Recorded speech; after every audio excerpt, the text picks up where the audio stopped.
Hello vinyl community, it's George here with George Allen LPs and CDs, and I'm going to talk about my favorite band.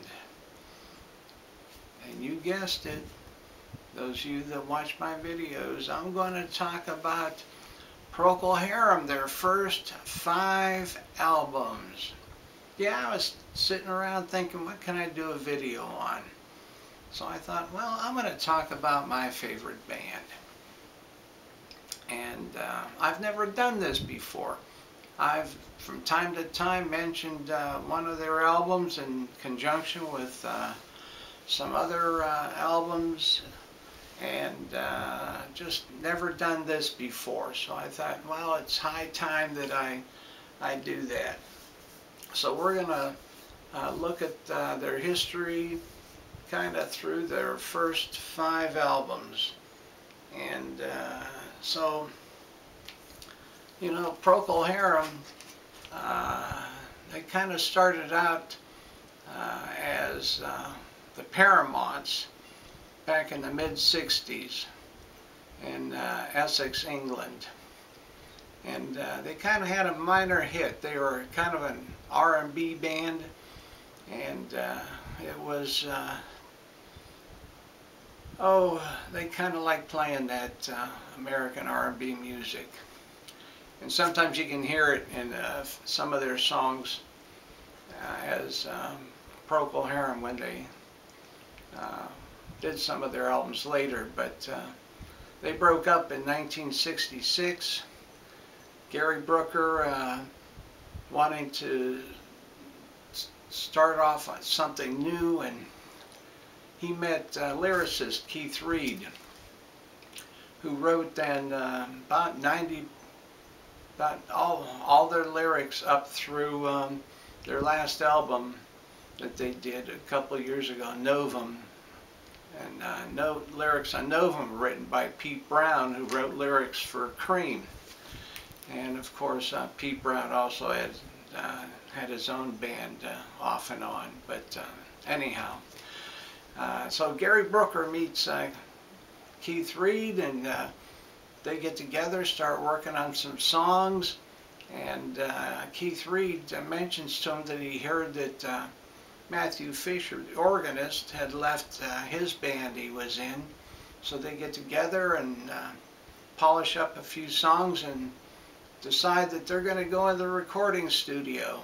And the first song they record, of course, was A Whiter Shade of Pale.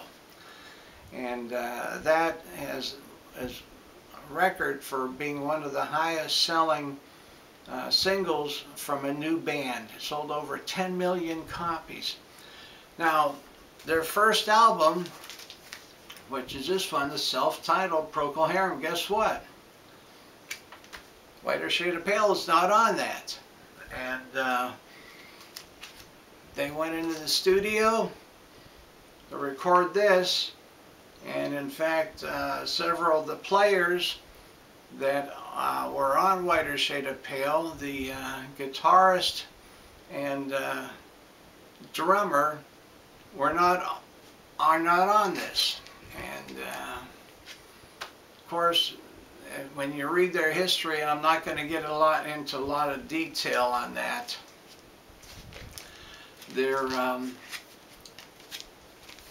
those two ended up filing lawsuits because of the success of Whiter Shade of Pale. Now, they left the band on their own, but they wanted a big cut because of the success of Whiter Shade. And these are some of the things that really hindered Procol Harum's success.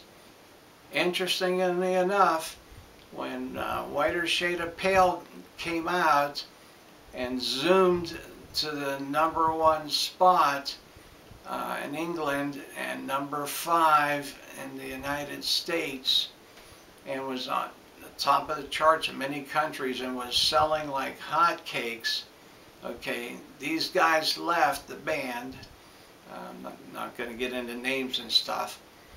The money started rolling in, Um, you know, they decided prior to that they were going to leave. So they left, and so Procol Harum's playing clubs and stuff around England till June, but because of all the lawsuits and stuff, and even their manager left, decided he wanted to do something else, because of the lawsuits, they didn't play or go on tour for another 6 months. They had to sit idle. But Gary Brooker, Keith Reed kept writing songs. They came out with this album, released this album, and that was in '67. Then in 1968, they came out with this album, Shine On Brightly. And this is the one you've probably seen me talk about the most, because this is the one that really I discovered him with. And this is where, now on this album, let's go backtrack, I'm sorry. This album, players Gary Brooker, voice and piano, Matthew Fisher, organ, Robin Trower, guitar, David Knight's bass, and B.J. Wilson, percussion. And this lineup would stay the same for the next couple albums, which takes us then up to this one again. I apologize for doing this. So here, this album here. And as I think I did something on this, because I got this copy only recently. I sent off my copy as some VCLT to a good friend of mine in the, one of my good friends in the vinyl community, because this is a Record Store Day version, which sounds really wonderful. Record Store Day copy. I was glad to get it. You know, one of the commenters, and that's why some of these folks that comment, even though they have a channel, offer a world of information sometimes. He said, George, he said, back, I don't think there's a date on this. No, I think it might have been 2017. I think it was 2017. He said, 2017, he said, Shine On Brightly was a Record Store Day. So I checked it out, found it on Discogs. You know, there's a lot of controversy over online shopping. I found that if you shop carefully, you know, read some good sellers, try and stick with them, you can make out okay. So that takes us to the third album, still with the same lineup. And so, you know, there's all these labels. They were on A&M still at this time. You know what A&M looks like. Salty Dog. Now this one became one of their more popular albums. Did real well for them. You know, their lack of touring at the beginning hurt them. The lawsuits was hurting them. They were invited to Woodstock, but Robin Trower's wife was having a baby, and he said, no, I can't leave my wife. They couldn't make it to Woodstock, although they were invited. But this album became an FM cult favorite, which helped, really helped push them along a little bit. I like almost all their albums. There's only, I think, one or two of them that I'm not too happy with, but I like them all. And Salty Dog's got some great songs on it. And so it's still the same lineup with Gary Brooker, Matthew Fisher, David Knight on bass, and Barry B.J. Wilson on drums.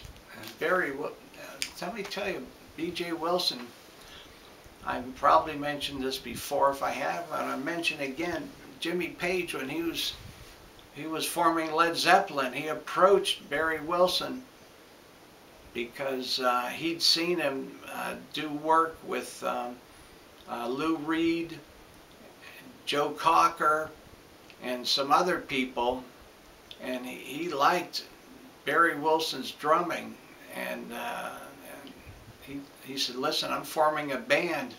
He said, "You want to play with us?" And BJ says, "No," he says, "I'm committed to Procol Harum." Well, it's almost for the best, because then they got John Bonham, and I mean, John Bonham, he really fits the Led Zeppelin stand. Barry Wilson's an excellent drummer, but his drumming just wouldn't have fit with him. But any time they needed somebody special, Jimmy Page, you know, he'd hang around the studios, and they needed some special type drumming, he'd always tell he'd tell the producer, "Listen, you call up B.J. Wilson, he'll take care of what you need." So he got a lot of session work. And then he toured with Mad Dogs and Englishmen, because they had a break for a while. Procol Harum. He toured with Mad Dogs and Englishmen. So anyhow, that's a little side note there. That's their third album. Fourth album, Home. And this has some terrific songs on it. And I'll tell you, one of my favorites on here is Whiskey Train. It's a kind of really a little bit different style than what they normally had, and I think that's because Robin Trower wrote the music for Whiskey Train, and you have to check that song out. And this is number 4. Also on side 2, Wailing Stories. Phenomenal, phenomenal song. Now their style, reading on different things on them, is considered Baroque pop or Psych rock, and they sometimes they did a live album. I think it was their 6th album, called Live with the Edmonton Symphony Orchestra. But I'll tell you what, Wailing Stories is one of the ones they did with the Edmonton Symphony Orchestra, and it is a gorgeous, gorgeous song. Home. I remember some of these albums, you know, I was in college when these things came out, and this was, I think this one was the 1970, yeah, 69, The Salty Dog. This one's 1970. So they were basically doing an album a year at this time. And then the 5th album was going to be the last one. Matthew Fisher is gone already from this. He was gone when this one came out. And this is when they were just down to a quartet. Broken Barricades. A lot of people, they like this album the best.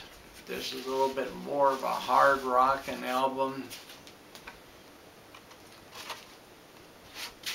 And Broken Barricades, this is the last one that Robin Trower was on too. And it's got some pretty hard rocking songs. Power Failure. Simple Sister starts off the first side, and it's a pretty rocking song. And there's 2 songs that Robin Trower wrote the music on that were pretty good. Keith Reed again writes all the music on them, And this is again the A&M label. You've seen these a lot. So anyhow, great music, great music. So this is the first 5 records by my favorite band, Procol Harum. Supposedly the name came from a Burmese cat that somebody had when they were at a party together, when they met, when Keith Reid and Gary Brooker met. Oh, there's Keith Reid on the back, lyricist. And writes poetry too, I guess. So, okay, so I did it, and hope you all enjoyed it. That's it for today, folks.